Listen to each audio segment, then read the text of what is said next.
Every summer Top 100. Every summer Top 100. He's got a voice that's really the bomb. He'll make a choice that'll aggravate Tom. I hate to spoil it, but when all's said and done, Merchant of Venus gonna be number one. Every summer Top 100. Yeah. Hey bud, your older brother's been making a lot of decisions about how we do intros and stuff for these videos, and I was wondering if there's something that you wanted to make sure we included as an intro for, like, I don't know, 40 to 31. Stuffies. Stuffies, like your little stuffed animals, like a little dog or cat. You want to do something little like that? No. What do you want to do? Giant space whale attack. What? Oh! Number 40. Logix Tico.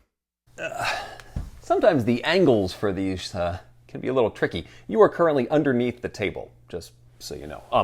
At number 40 is the most pure pick up and deliver game I have on the list, and that is Logistico. Not much of a theme here. I guess there is a theme. You have a bunch of islands. There you go. And you are trying to pick up cubes of one color and drop them off at locations with discs of the same color. That will earn you money.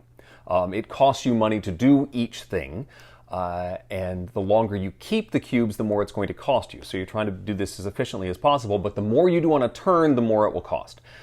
So it's that sort of riding the slight edge of how much you push on a particular turn. You have a truck, you have a plane, and you have a boat, and you're trying to use all of those as efficiently as possible to pick up and deliver all of those cubes and make more money than your opponents. Dead simple in presentation, but it's adorable. Those little planes have no wings, and they just sort of fly around from island to island. It's a gem, Corne van Moorsel, and it's a shame that it's so hard to get now, because I think it's one that pick up and deliver fans would enjoy if they haven't had a chance to play it. At number 40, Logistico. Number 39. Xia, Legends of a Drift System. Xia. Wasn't even trying that time. At number 39 is Xia, Legends of a Drift System. Xia has floated around the 20s and 30s all throughout the life of the Top 100 ever since I played it. Xia is a space-based pick-up and deliver game. Sound familiar? Although that's a little bit of a misnomer, because pick-up and deliver is just a small portion of Xia's method, engine of earning points. There's lots of ways to earn points in Xia. One is to pick up goods from one spot and bring it somewhere else, but it's also an exploration game. And so simply discovering new tiles can earn you points. You can blow up other ships to earn you points. You can complete missions to earn you points. Lots of ways to do that. I prefer the pick up and deliver, but there's lots of adventurous ways to do that. Xia is deliciously produced. It has pre-printed ships. There's ways to customize those ships. As you get cooler, bigger ships, you can position the equipment inside those ships in neat ways. Metal coins, just all sorts of amazing stuff in this box as you build out, you can listen to that sound, build out the map and explore space and, on occasion, pick up and deliver some things. Hanging in there at number 39, Xia, Legends of a Drift System. Number 38. Mind MGMT. Mind Management is not my highest rated hidden movement game at number 38, but it is pretty high up there and a pretty good debut for a game that wasn't on the list 3 years ago. It wasn't out 3 years ago. Mind Management is based on a graphic novel series of the same name, and so it very much borrows that aesthetic, I hesitate to call it tongue-in-cheek, that humorous bent, that slightly subversive sort of approach. There's a, I don't know if you can see it, but the way the light reflects off of this box on its own is very strange. There's sort of a skull here. If you look at it at the right angle, there's secret messages. If you look at this with a red lens, you will see certain things Like it says, you definitely should judge this book by its cover. Don't worry, you're not missing anything. You are catching everything the game is throwing at you. Don't trust this, and arrows pointing everywhere. Anyway, this is a hidden movement game where you have one player hiding from the other players. They are hiding in a particular spot. And the other players are moving around and trying to corner them based on the symbols that they have identified to sort of narrow down where the player is. I just love the presentation of even just the cards. There's a deck full of symbols in here. And rather than just put the symbols on a card in a nice little background, each one of those symbols appears in a different context. Newspaper clippings, billboards. It's just so rich in its presentation. And the game's a lot of fun to play too. Mind Management debuting at number 38. Number 37. Exit. Exit has made a jump in the last little bit, and of course it's glaring just a little bit. And there we go. This is the Sherlock Holmes edition of Exit. Last time we did this list, it barely made the top 100 in the 95 position. But Exit has charmed me even more in the last few years, sort of made a resurgence with the jigsaw puzzle editions of the game. There have been a couple lately, the Western one that I really, really enjoyed. This one I haven't played yet, which is why it's so glary here on the shelf. The key with Exit, it is a escape room style game, but the Exit adventures are one and done adventures because you are constantly doing things to Exit. You will be dismantling components. You'll be ripping holes in cards. You'll be poking holes. You'll be writing on things. There's a lot that you do that basically destroys the game when you play it. So you want to get that group together and actually sit down and do it. But because of that freedom, because anything goes in an Exit game, there's a lot of possibility in that box. You never know what they're going to do in there. And that I find that really exciting every time I open up a new Exit adventure. It's a blast. And that's why it's number 37 now, the Exit series. Number 36. Downforce. Downforce at number 36 is actually my lowest ranked restoration title, believe it or not. Downforce is a Wolfgang Kramer design. It was a retheming, rejiggering of Detroit Cleveland Grand Prix, and there were a couple of other games that use that same system. That just puts a nice new shine on it. It didn't change that much, at least in my recollection, but it looks so pretty. It's a race game, and you will auction for some cards or some cars at the beginning that come with some cards, and then you will play cards in the race phase of the game that usually move not just the card that you want to move, but also several other cards. You may have some that move every car, and the strategic element comes in how those get executed.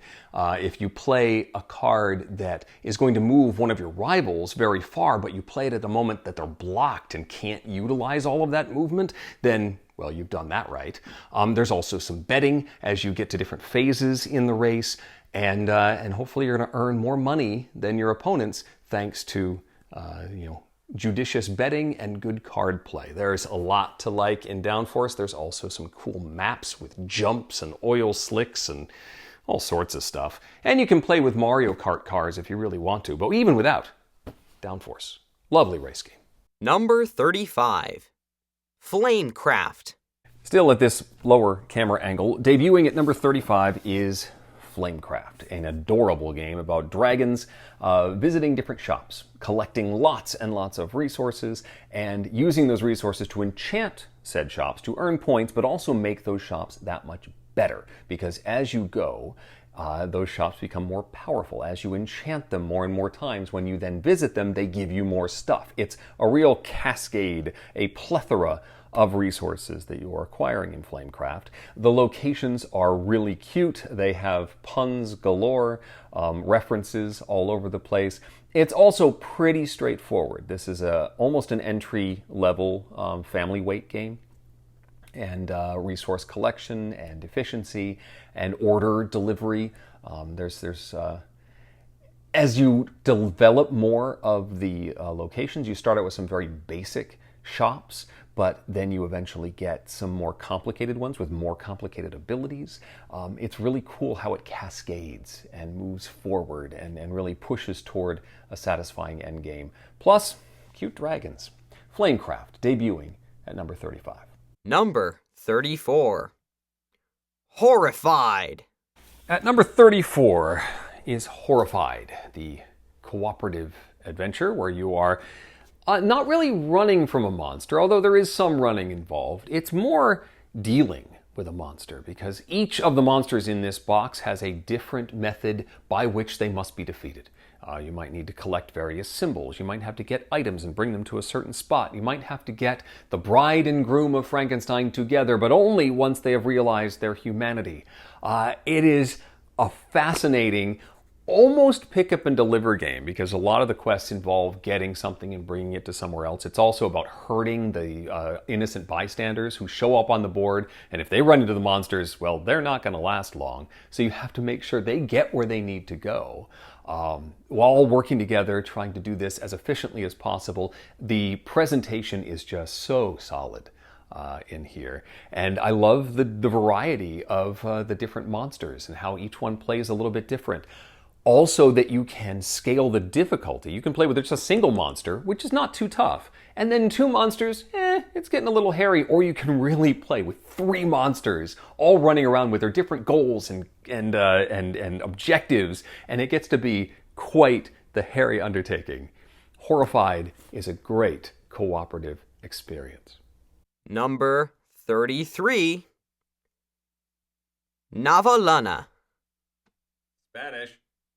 Oh, come on. Nova Luna. Okay, there we go.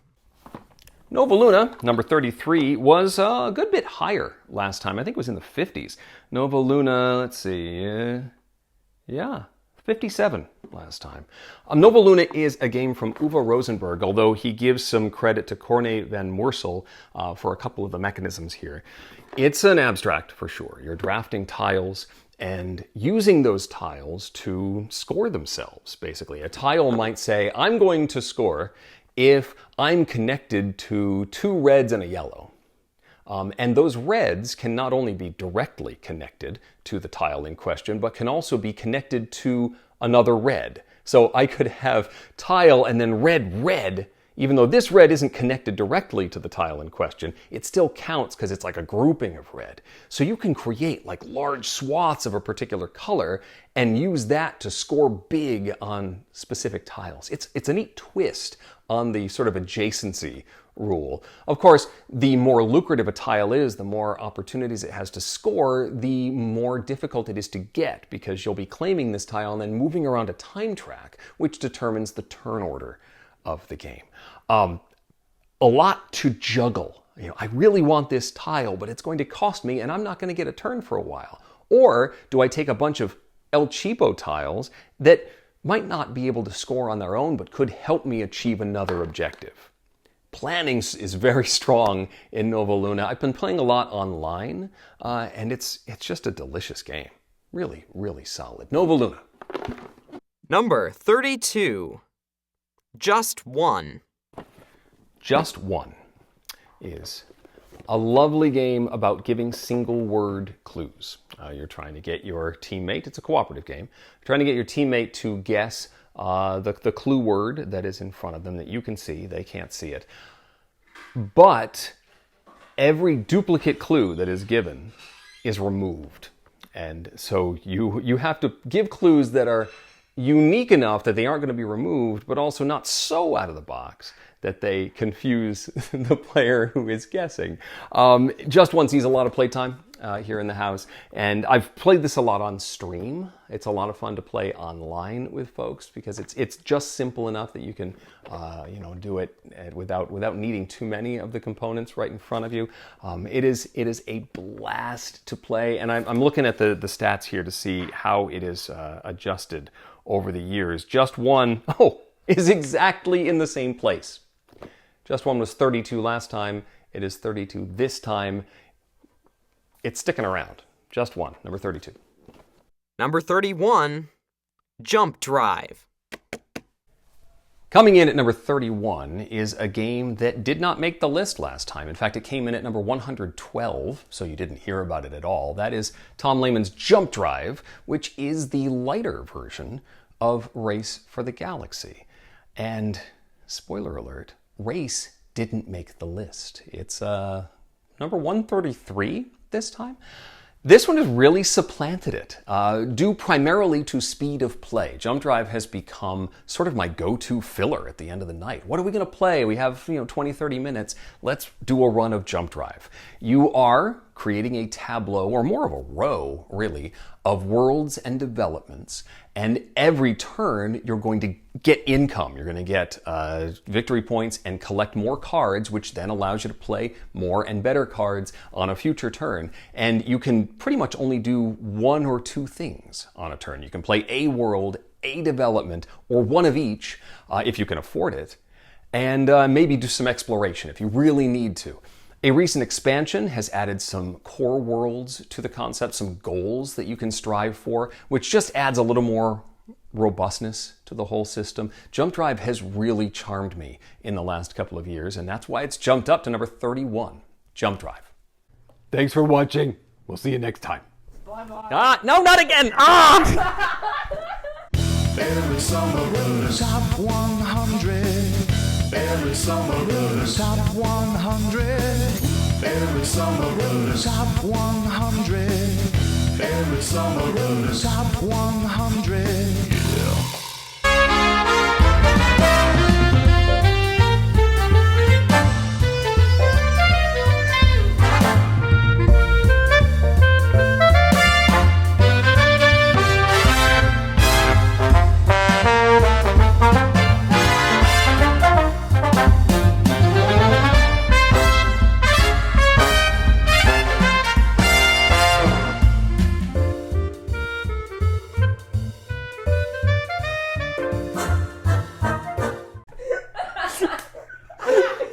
That hurts! I don't want to do a take two, but we're going to.